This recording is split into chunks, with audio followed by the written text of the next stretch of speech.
Blessings, everyone. We live in a time where clapbacks and matching energies are a thing.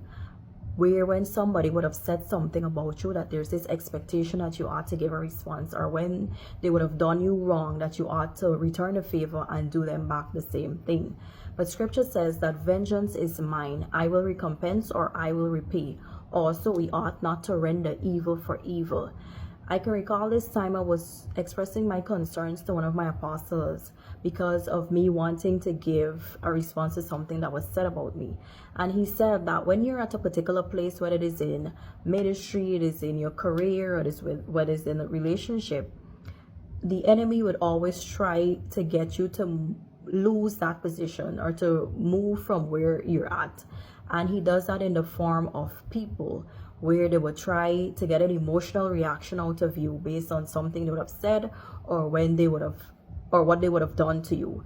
So when you give a response or you render what they would have done to you back to them, you lose your position, and you may not have the grace, or in other words, you lower yourself and you may not have the grace to go back to that place where you once were.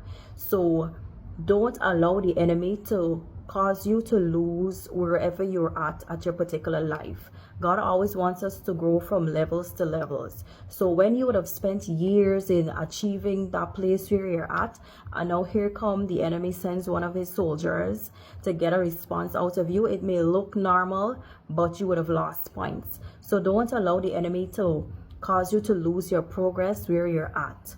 When somebody does you something or they say something about you, remember that you serve a God that is able to fight on your behalf. He said vengeance is his. So you ought not to render evil for evil. You ought not to fight on your own strength, but just allow God to fight on your behalf, because who else better to fight on your behalf?